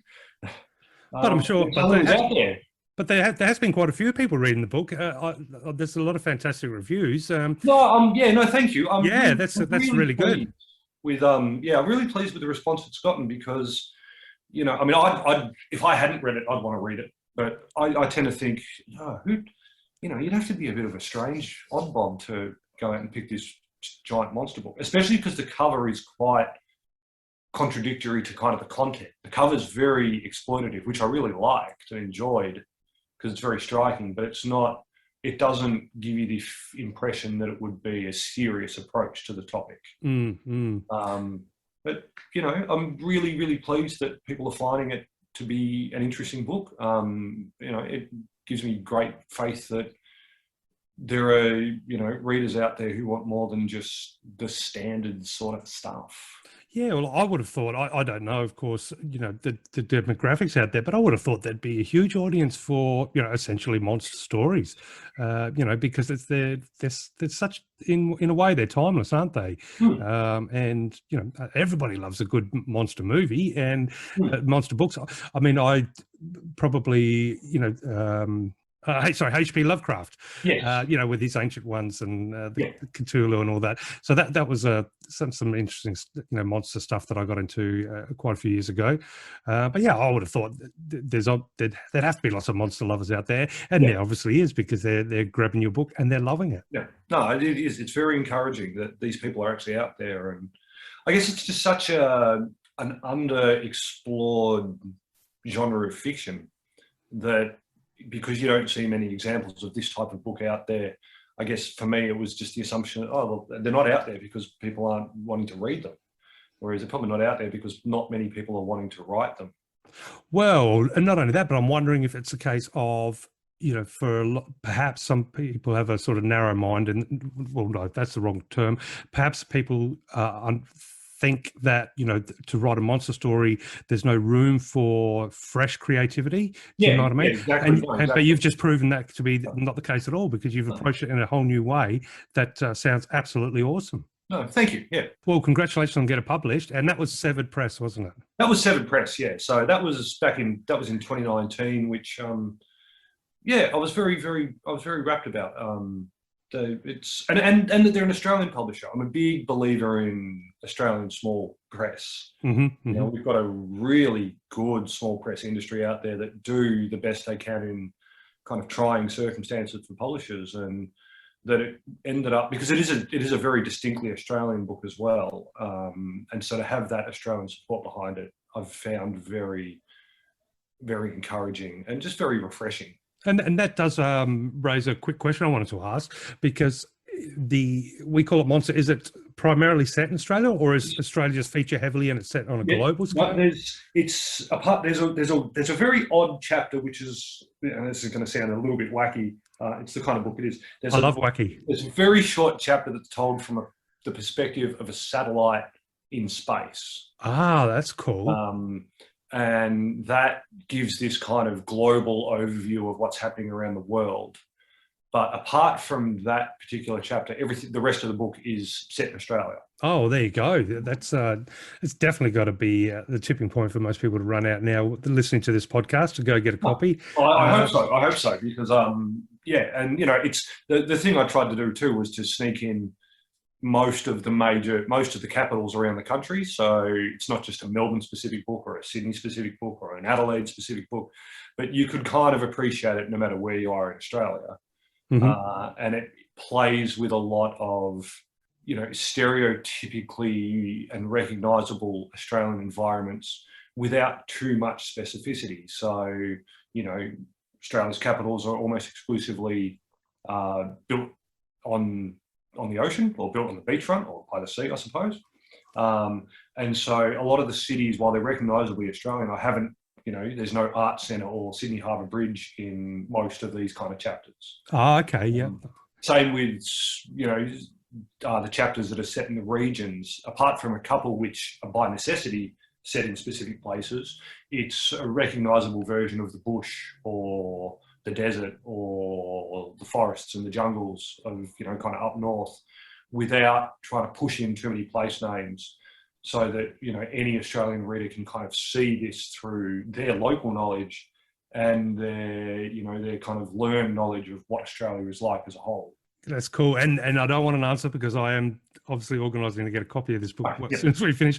But I do hope there's at least 1 or 2 pages there where certain buildings in Canberra get smashed by completely non-political monsters. Yeah, no, I can't remember. I'll find out and I'll remind you. No, that's it. And it must have been a hell of a lot of fun to do. So. Oh, it was amazing. It was an amazing thing to write. I just enjoyed. I struggle sometimes to get my stories out, but it just flowed. Some days it flowed less readily than others, but that's writing, isn't it? Every minute of writing it. And trying to come up with a new, what's a new twist on what could have happened? And there wasn't a day that I didn't actually enjoy writing it. Yeah, that's just, no, it's amazing. And for all our listeners, that's called We Call It Monster. Now, Lachlan, I wanted to go a little bit more, well, not a little bit more serious, but to maintain perhaps the serious elements of your writing, and talk to you about your other book, but starting with the fact that now I understand you completed a PhD, and yes. That was critically and creatively exploring the relationship between Australian post-apocalyptic fiction and Australian notions of national identity. Now, what a firecracker of a research project or thesis. Yeah. And look, I love well, I do love post-apocalyptic landscapes and scenarios. And, you know, especially as being an Aussie, I've grown up with, as most people would have, a vision of the outback as kind of a post-apocalyptic reality lying in wait, Yes, you know. exactly, yep. Yeah, but now I'd say the last 2 years, but perhaps a little bit more weight to the last year, especially with the pandemic. I'm actually starting to believe that if the world did turn upside down, if there was some natural or human created disaster, that here in Australia, we might actually, instead of becoming like that, desolation and post-apocalypse, we might actually become a new centre for culture and for science and a new, I guess, population identity. And I'm thinking that due to, I guess, our isolation as a nation, Exactly. which means isolation from any problems out there, and the potential ability to intake so many survivors of whatever might cause the big upset across the globe. So. That's my little bit of thinking. But absolutely, yeah. Yeah. So what I'd like to begin with is before we get into the book, which obviously I'm leading up to, which is called "The Rain Never Came," I'd love to learn a little bit more about what drew you to this particular research, and what you anticipated the relationship to be as far as between Australian post-apocalyptic fiction and Australian notions of identity, national identity, and what the actual findings were. So I approached doing this PhD. I just kind of lucked into doing a PhD. Oh, how did that happen? Sorry? How do you just luck into a PhD? It takes a lot of work. Yeah, it does take a lot of work. Yeah. So I returned to uni when I was about 29. Okay, yep. I'd gone to uni as soon as I finished high school, and I've flopped through a couple of years and didn't get much out of it. Didn't enjoy myself much and ended up just dropping out. In my late 20s, I was a bit bored with my life and a little bit stuck with what I was doing. And I thought, okay, I'll go back to uni and I'll see what it's like now, because, I'd like to have accomplished it and finished it and ticked that box. And I found going as an older man, I don't know, that sounds like really weird when you're a mature student. A mature student, that's right, a mature student. Returning as a mature student, I loved university. I actually found it really stimulating. I found the discussion really fascinating, and I worked really hard because I was really committed. And I got some good marks that were good enough to get me, that opened up honours for me to do. Mm-hmm. I did honours. Well I done. got really good marks in honours because, again, it was a fascinating process, and that was all self-directed learning. And I've always been a very self-directed person.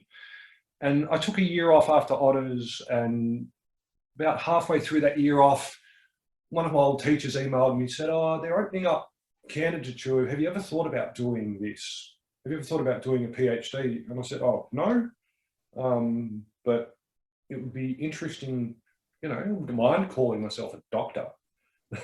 Absolutely. So I applied, and I got in, which was a bit of a surprise.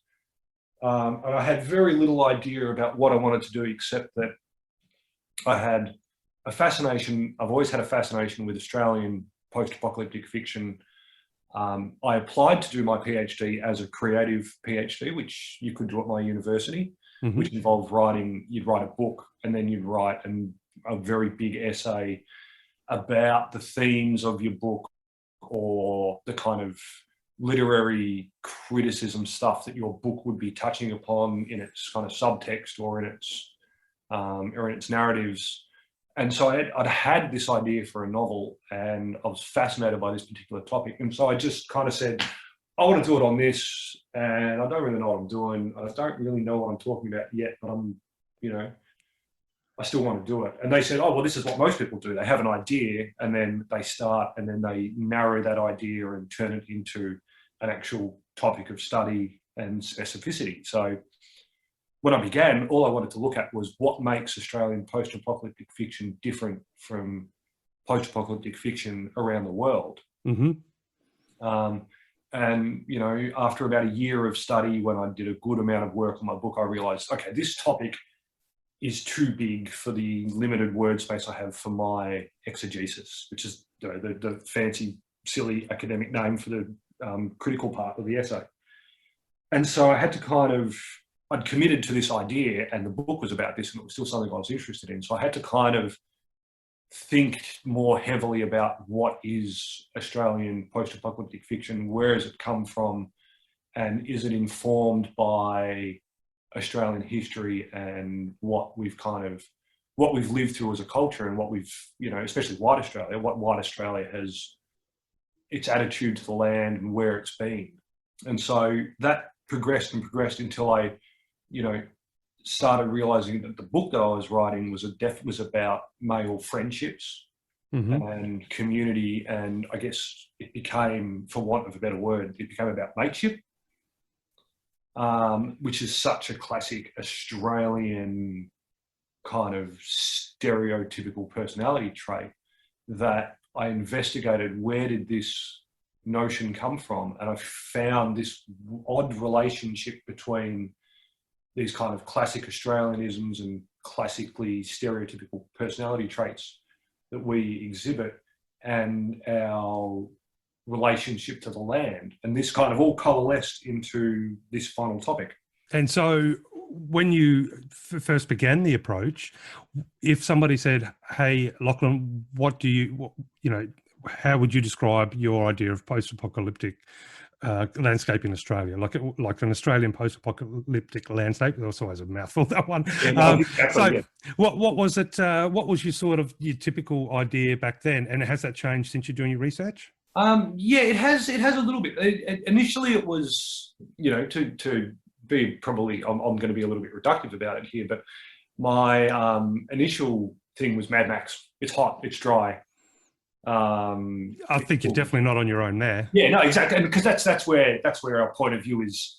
That's what's pushed our perspective as Australians, isn't it? It's this dry desert landscape, and quite this kind of brutal existence in a brutal environment. As I read more and explored more Australian post-apocalyptic fiction and learnt more about how we've perceived the land historically, it shifted a bit to becoming this kind of, there's an almost ambivalence about Australia's and like especially white Australians' relationship with the land, where it's both something to behold and it's beautiful, but it's also terrifying. So I guess that whereas my initial thought, based again on this kind of Mad Maxian framework, was that it's just terrifying and it's just brutal, is that it changed to that kind of ambivalence where there's a certain aspect of we are irrelevant to the land, and that's both what gives it its beauty and what gives it its brutality, is that we're very, Australia is a very untouched country in so many ways, and the land has a feeling of timelessness to it, and our own individual perspectives are what make that either brutal or beautiful. There's nothing in and of itself that leads it to be either way. And it's funny, isn't it? Because you did mention, obviously we settle, as far as our cities are concerned, usually pretty close to the coast. Unlike, say, a lot of European countries or the United States, or Japan, places like that, where if you jump in the car and drive for, say, 4 or 5 hours, you're most likely still in cities. Yeah, exactly. Whereas here, you drive for 4 or 5 hours, or even for an hour or two from most cities, and pretty quickly civilization starts to drop away. Yeah, exactly. So I think that makes it easy for us to, as without calling it a cliche, I think most of us have that preconceived notion of what would a post-apocalyptic Australia look like. It's that outback, that dry. Exactly. Because it's almost as if we lose the comfort and sort of the modern benefits of a city, that's what's waiting for us. Exactly. And it's kind of their sort of taunting, going, well, can you survive out here? Come on out, have a try. No water. Or when you, if you're driving from Melbourne to Sydney, or Sydney to Queensland, you're going to hit some point where you're like, can I survive out here? Exactly. And it's like that that end of the world, or that post-apocalyptic landscape is already here. That's right. Yeah, yeah. So it's just sitting there waiting, going, you'll have to deal with me eventually. You know, if the cities break down, this is what you're going to have to learn to deal with, which is that that fear, I guess, that we all can have. You know, if we're not familiar with the land, if we're not familiar with how to Yes. live out there. But I'm wondering, before we jump further down that rabbit hole, can you maybe tell our listeners a little bit about that your novel, The Rain Never Came, and what inspired the story behind that? So The Rain Never Came is a story of a drought-stricken future Australia. It's meant as, the drought in the book is meant as kind of a continuation of the millennium drought that we were experiencing down through, you know, the whole southeast of the country. Mm-hmm. I've just taken that drought as, rather than it broke, it just kept going and going. And it became such an issue that the government of, it's an unnamed government. I didn't really want politics to come into it, to make it basically a political novel. So effectively, governments of Australia have declared most of the southeast of the country a disaster zone, and have enforced an evacuation of, you know, it's not really specified in the book, but Victoria, most of New South Wales, fair chunk of South Australia, and these people, for their own good, because the land is unable to sustain them in the way that the population has become accustomed to being sustained, they've been shipped up to what I call the line, which is, I've appropriated that old phrase, the Brisbane line. I don't know if you're familiar with it from Australian history. No, I'd definitely like you to illuminate me. Yeah, no, I haven't. So the Brisbane line was, it was coined by, I think it was coined by Curtin during the Second World War. And he basically drew a line across Australia from Brisbane. And he said, okay, so if the Axis invade, they can have everything down to that line. Oh, okay. We'll defend that. So we'll lose Darwin and we'll lose Cairns, but they're not getting any further south than Brisbane. Right, okay. And across that parallel. So I've kind of reversed that, and I've said, okay, so to keep everybody alive, we've sent them to above the line, above Brisbane, up into the tropics and the semi-tropics of northern Queensland, northern Territory, northern Western Australia, where, you know, in my imaginary extrapolation of this incredible drought, would be one of the last areas to be touched. Mm-hmm. Which makes sense. That's the framework of the book, basically. Right. And the story concerns two old friends who are, you know, they're lifelong best mates, who still live in their tiny little town in Victoria, along with the, you know, dozen or so other holdouts who are refusing to be evacuated. And the kind of the countryside and, you know, the southeast of Australia is populated by little towns like this, where you do have half a dozen people refusing, or an old farmer who doesn't want to leave his home.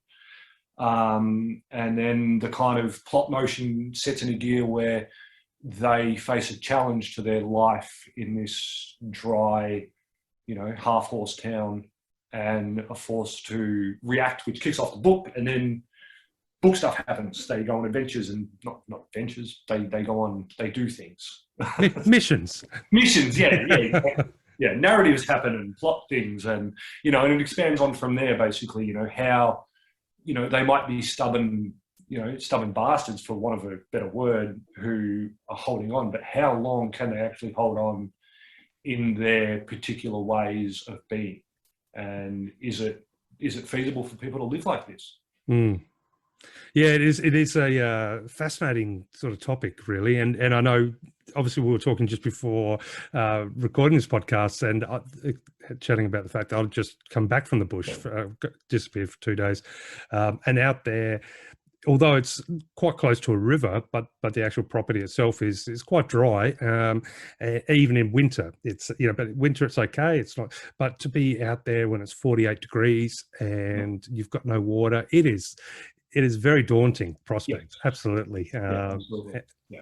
And the reality is, it's, you know, that sort of scenario that you're chatting about, it's not so far-fetched. It's just it's something that's so easy to go, okay, that could happen. Yeah. So to give you a bit of a context for that kind of thing, for the book, The book, The Rain Never Came, it's set in a town called Newstead, which is it's a town in central Victoria. It's about 2 hours north of Melbourne, and it's basically, if you were to put a dart in the middle of a map of Victoria, that's where Newstead is. Okay. So it's a real town. It's actually my hometown. So I grew up there, and my family is still up there, and I have some property up there. And I've shifted between Melbourne and Newstead numerous times over my adult life. One of the times that I found myself living there was actually during the Millennium Drought, and it was a town where it didn't rain at that point when I was living there. It didn't rain in Newstead for over 4 months. Mm-hmm. We didn't get any rain. The river that runs through the middle of town completely dried up. Far out. All the creeks around dried up. We were having, farmers were moving their cattle to, towns 100 k's away because there was just nothing to feed them. And I was living there, and I thought, well, God, this is the end of the world. This is what it would feel like. There was a desperation in the way people were behaving. There was a kind of grim stoicism that hung around in people too, where they were just, it's going to rain next. But, okay, that's an interesting point. Yeah, this kind of classic Australian, she'll be right, we'll cope. So there were all these kind of different attitudes around, and this incredible environment where it actually felt like it would never rain again. And, you don't know where the next bit of water is going to come from. Well, and it just goes... Sorry? I was just going to say, it just goes to show how much we take for granted that things will continue, we just take for granted that it's going to rain at some point. Yes, exactly. Yeah. Which is probably the wrong approach, isn't it? Especially with climate change playing such a big role in conversations today. Yeah. Well, and this is kind of what inspired the book, is the day that it did rain, and it was an amazing shift in people. People were literally out in the middle of the street in their underwear, arms out in the Jesus pose, just kind of standing under the rain with this celebratory thing, and it felt like a scene in a movie. It was this spontaneous gesture, but it was this whole thing of, oh my God, I can't believe it's actually happened. Wow, but I think I have been in similar circumstances, like out in remote places, when rains come after a long, long period with no rain, and it's just, I think, circling right back to our when we were just chatting right at the start, talking about priorities, and some of the best things in life don't come with a price tag. And, that feeling of rain when you've been somewhere where there's been no rain for such a long time, it's this enormous gift, isn't it? And it's exactly. It's this humbling sense of insignificance at the same time, because you realize that that water falling from the sky is not just a gift, but it is the only reason you're still alive. Yeah, exactly. Yeah, so it's very, to stand there in the rain, like I said, in that Jesus Christ pose, it's a special moment to be able to enjoy. And it's a moment that puts everything in perspective. Yes, yeah, absolutely. You realise that this is all that matters. When it comes to the relationship you were talking about, as far as our national identity and that of Australian post-apocalyptic, it's going to be my tongue twister for a Sunday. It's such a tongue twister. Yeah, our PA fiction. Yes. But I was wondering for your view. So at the moment, we are more than a year into the pandemic, and you yourself, being in Victoria, have experienced a lot more of the hardships than, say, what I have, as far as the lockdowns, the restrictions, and that uncertainty moving forward. But I was wondering, being that post-apocalyptic fiction is something that you researched and obviously have pondered about quite a lot. Yep. Do you think that at this point in time, are we beginning to have to adjust to what I'm thinking of as micro post-apocalyptic / dystopian scenarios? Yeah, that's a great term for it. That's a great point, because basically we are living right now. I mean, especially if you're in Melbourne, but even if some people that have been living through lockdowns that are happening in the UK and some of the more extreme lockdowns around the world, it is a type of apocalypse. Even if it's not the end of a world, it's definitely the end of a way of being. Oh, absolutely. I mean, the death toll is astronomical, and that's not to say all deaths aren't astronomically, Yeah. sad in any way, but it's obviously had a big impact on the globe. But because we've always assumed the post-apocalyptic environment, or speaking as a rough little cliche Australian, is that dusty outback, is that Mad Max style, and yet here it is creeping in. But is the post-apocalyptic landscape actually something that is digital in base, in the sense of, we have to scan everywhere we're going. We'll be divided between the vaccinated, the non-vaccinated, which will give vaccinated people the right to do one thing and non. So are we slipping into a whole scenario that perhaps none of us saw coming? Yeah, I think you might be onto something there, because, and again, as we were sort of saying earlier, even this divide between going to work and working from home it's a type of cultural shift that only happens in apocalypses. Well, to a certain degree, yeah. You're going to return to home, or at least somewhere you feel safe. Yeah. And the idea of stepping back out into society, you have to essentially trust society, and that's where I think it's not ironic, but I think it's interesting to see the current sort of murmurings about how the government's trying to find ways of re-inspiring people to go back to work, especially in the cities, obviously, where a lot of businesses in the cities are suffering because of that lack of population in the cities.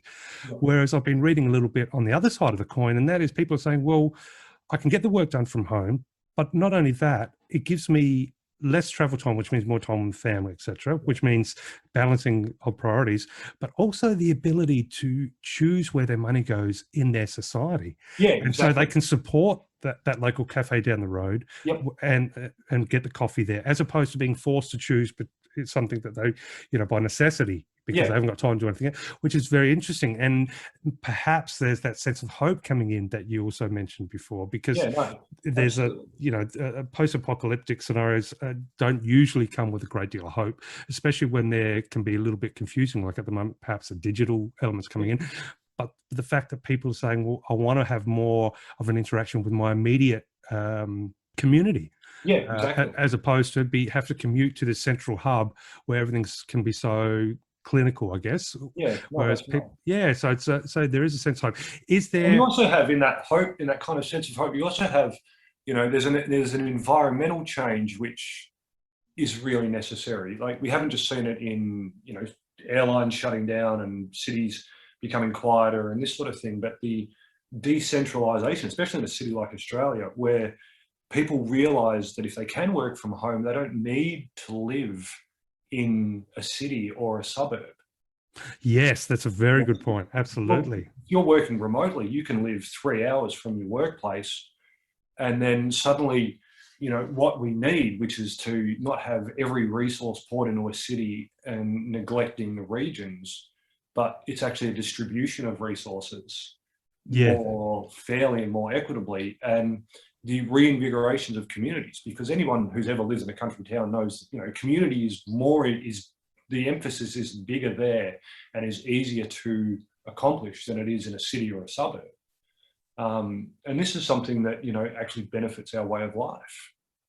Yeah, and it's such a good point that you raised about like small towns and that sense of community. So you obviously come from a town. You said you're a country boy in the city, and sometimes a city boy going back to the country. You've done a PhD in post-apocalyptic fiction. You've written stories about monsters, and a book about a landscape, a potential landscape in Australia where there's just literally no rain. And not only that, you're also, I understand, somebody who has a great love of nurseries and plants and the wonders of things that little. No, well, it's I don't know whether to say, I don't know if it's right to say that it's a reasonably unusual job for a writer. I know a fair few other writers, not many that do a job like mine. I find there's a typical correlation between a lot of writers where they work in very more intellectual jobs as their day job. So as academics, teachers, copywriters, and this sort of thing, I have itchy feet. I like to be on my feet, and I like to be outside in the open air. I'm with you. Yeah, it's a thing, right? You want to have the sun on you, and you want to, if you're going to sit down to write all day long, why would you want to sit down and write for your crust? It's just something I've never understood about people, and it's just where my head's at. And it's what I like. So I became a nursery person when I started being a writer because I wanted something that would push my body and give me the freedom to not be a kind of sedentary dude. I don't exercise. I don't like exercising. It's not for me. So I needed something so I didn't just blob out on a couch in front of a computer all day long. And playing with plants and being in the sun just seems like the most normal thing to do. Oh, look, I think, hand on heart, I'd be the first to admit that, say, in my teens and early 20s, plant life and that whole concept of, crops, gardening and Yep. just wasn't on the forefront of my, my to-do list. I was obviously more interested in music and writing and all that crazy stuff. But the last probably 10, 15 years, I suppose, or the last 10 years, I've really gained an appreciation of plant life and just realizing, now you just said, oh, well, maybe writers are more intellectual, but there's nothing, or should I say, anything to do with plants is equally intellectual, I guess, for want of a better word, because it's such a fascinating idea of this soil being this factory and this software coming in and and creating all these nutrients. It's just mind-blowing. But I would say I'd have to think that being able to do that on a day-by-day basis, being surrounded by this positive energy, this energy coming up through the earth, reaching out to the sun, this green, it's got to be great for your state of mind, especially in today's environment. But I'm wondering, it's an amazing thing, and it also just lets your brain turn off to a degree and just be in nature, and it becomes a bit of your mind becomes a bit of a machine for new ideas and new turns in stories. You're not thinking in language so much, but you're thinking about, what does a plant need? How does it thrive? How does it survive? How do I maintain it? And that's all it's all touch and it's all instinct based. And so, and not to mention by this very nature of the role, you probably find yourself more in tune with the weather, because obviously the weather's playing a massive role, as opposed to, when I'm working on the computer, which I'm doing a lot, it could be snowing, it could be 50 degrees. It doesn't really have an effect on me as far as, But I'm just wondering, with all these wells to draw from and looking with you moving forward, to bring it back to you talking about how you like to, carry with you a sense of hope, looking at Australia moving forward, looking at the world moving forward, do you still have a strong sense of hope, or are you sort of wait and see as far as a human race, or do you think it's time the monsters do come and give us a bit of a shake up? Yeah, I'm torn, because on one hand I do think it's time that the monsters came and gave us a shake up. I mean, it's proven that our old ways of living and being aren't that sustainable for us. And I'm, as you described me earlier, I'm a cynical optimist, or an optimistic cynic, I suppose. So I'd like to think that we will actually we will shift on our own accord. But I also think that to a degree we need to have change often forced upon us, and that's something that obviously COVID has done. Is that we wouldn't have necessarily chosen to go into this new transitional lifestyle of lockdowns and divides and working from home, and suddenly community is re-emphasized and friendship and family is re-emphasized. We might not have necessarily chosen that if this hadn't happened, and so in that instance, this has been a good thing for us. But at the same time, it's been a horror story for so many people. Not just the people that have, unfortunately died of it, but all the knock-on effects of their families and their friends. And, so I would like us to, the optimist says we should learn from this and use this as the unfortunate instigator of massive change for the way we can be, so that life can be better for everybody and everything. My jury is out on whether that's actually going to happen.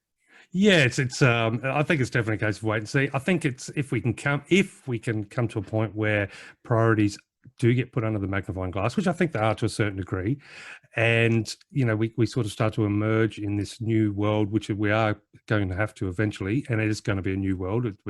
Any freedoms from the past are going to be gone, or should I say, the general carefree lifestyle of the past is going to be, probably a memory for most of us moving forward. But that reshifting of priorities, at some point we all have to look into ourselves and think, okay, what is it we're saving when we do the lockdown? What is it we're protecting?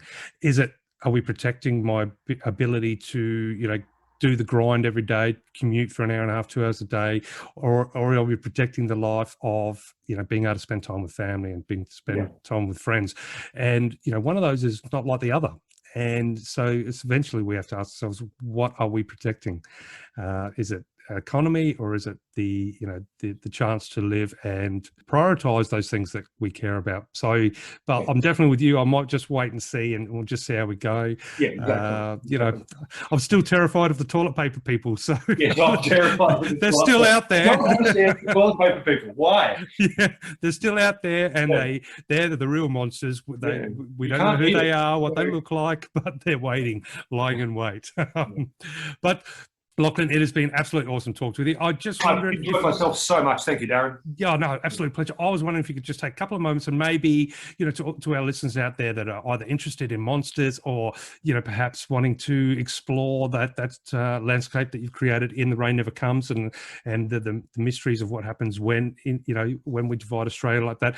Perhaps have you got a little something you can a reason for people to go out and get your books? What if you had to stand on the corner street and tell them why? Yeah. Look, do you love Australian stories, and do you love Australian voices? Because that's what I want to do. I want to make you love Australian voices and Australian stories and see our country through my eyes or in a different way. I just go out and buy my books. That is an awesome sales pitch. And you know what? It's a terrible sales pitch, but it'll do. But absolutely. And look, to our listeners out there, when was the last time you had the opportunity to grab a monster book set in Australia? Well, hopefully that's a selling point all on its own. Because, I think it's going to be. Our land is great, and our monsters could be even greater. Yep. And as soon as we're finishing this recording, I'll be organising a purchase a copy. So you've sold me. Thank you. I'm definitely interested to see how monsters in Australia come together. But again, Lachlan, it has been fantastic talking with you, and I thank you so much for taking the time. Thanks so much. Thanks to people for listening. I really appreciate it. All I can say is, let's just hope, good or bad, that the one thing that isn't taken away from us is our ability to look into ourselves and, cherish, or at least identify those things that are really the most important thing. And so coming back to what you said that you'd love to do, live that awesome free life. And Lachlan, it's been an inspiration talking with you. Thank you so much. Thanks so much, Darren. Appreciate it.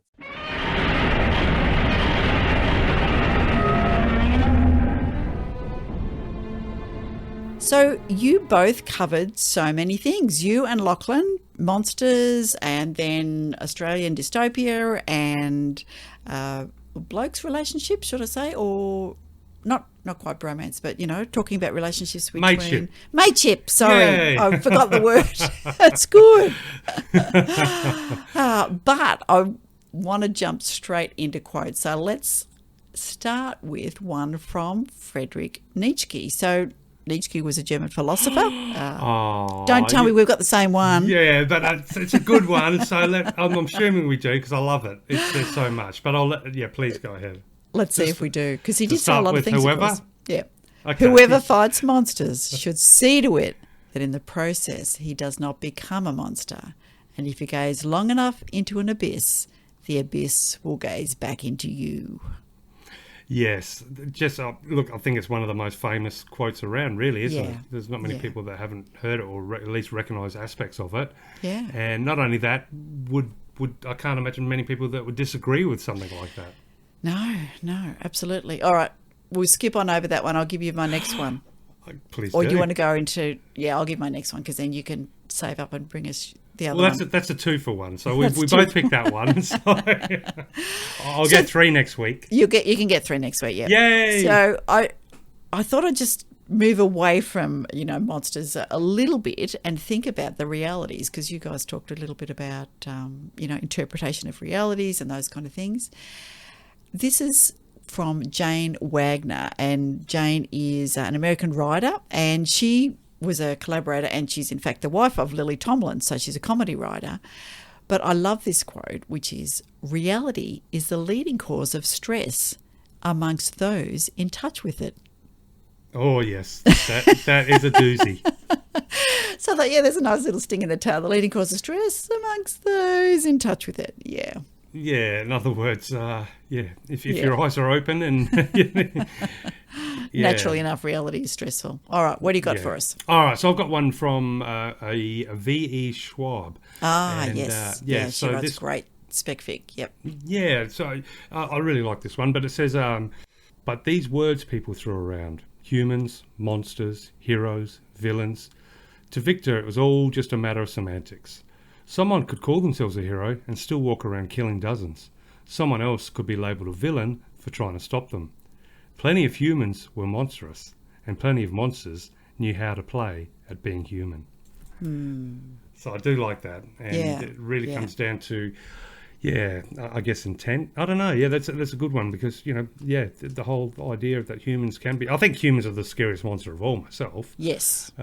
Personally, and I think one of the quotes, one of the lyrics of a song that I loved from so long ago was. Kill a man, you're a murderer. Kill many, you're a conqueror. Kill them all, you're a god. Yeah. Now there's a quote.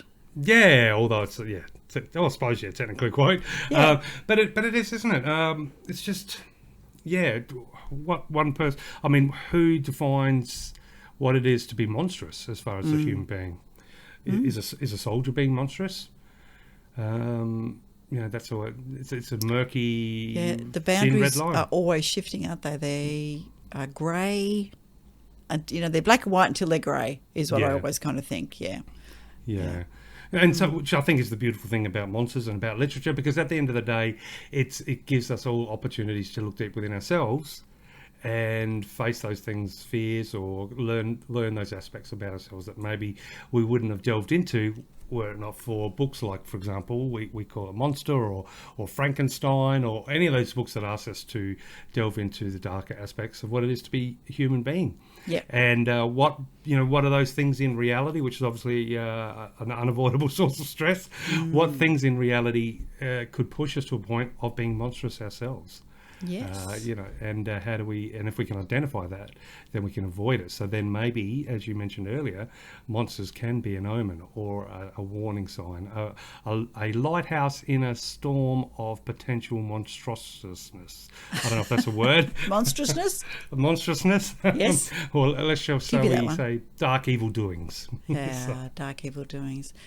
Well, that has been an amazing way to start 2022 with lots of discussions on monsters. Perhaps not quite necessarily following my goal for this year, which is to embrace the small joys. But I am going to say that it has been joyous, as always, chatting with you, Darren, about all things writing. 100%. And I think there's a beautiful little bit of joy to be had talking about fun monsters, because monsters don't always have to be scary. No, and especially when it's daytime and it's beautiful sunshine out here at the moment. So the only monsters are the little doggies that I've got at my house, who are horrified that I've put them out while we're recording. So they'll be monstrous when they come back. And if you feel reality's been too stressful, you can always remember there is such thing as the Cookie Monster as well. Well, and Cookie Monster was always in a good mood, always hungry, but always in a good mood.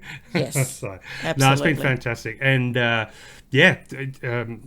awesome fun recording our first one for the year. I feel like it's a miracle. I haven't had too many coughs. For our listeners out there, I'm actually in isolation at the moment with possible COVID-19. Knock on wood, this is as bad as it gets, but I'll probably go on a bit of a coughing fit when I hit stop on the recording. All right, well, hold your breath then for the final goodbye. And I'll say to our listeners that if you love what you heard, please follow us on any of our social media or certainly on the podcast platforms and leave us some stars and leave us a review. You can email us via the website. Authors can send us their books via the website. And on social media, we are on Facebook and Instagram at Australian Book Lovers, and on Twitter, we are at Australian Books. You'll also find us on YouTube and LinkedIn. So no excuses, peeps, for not being able to find us. That's about all I need to say for episode number 42, except that is, of course, as we mentioned, a great number. Yes, it is. Well, I'm not sure if we got to the meaning of life, the universe and everything. However, in the chaos that is the first 2 weeks of January, along comes a podcast. So things are possible. Yes. Beginnings do have beginnings can begin. Yep. And so I love beginning for the new year, regardless of trials, tribulations, challenges, and all that falls in between as we move forward. Beautiful things can happen. It's a magnificent opportunity to do these recordings, to chat with great authors, to chat with you, Veronica, and just to know that we can at this stage move forward and do them again makes whatever insanity there is beyond the window, it's okay, because this is the good part. Yeah. Small joys, indeed. And how are we going to do our tagline this week? Well, I don't know. You might have to do some monstrous stuff, and perhaps we're running, screaming from the monsters. Or would we be stay and fight kind of people? Good question. Yeah. Good question. Definitely stay and fight. Or should we become monsters ourselves? Oh, well, you could turn our voices into monsters. So we'll just go tagline and leave you to interpret it via your fabulous editing skills. We shall indeed. We'll see if the abyss stares back to us. Yeah. All right. So listeners, take care for now. And remember to read more Aussie books. Take care, everybody. bye for now. Let's meet again when magic happens.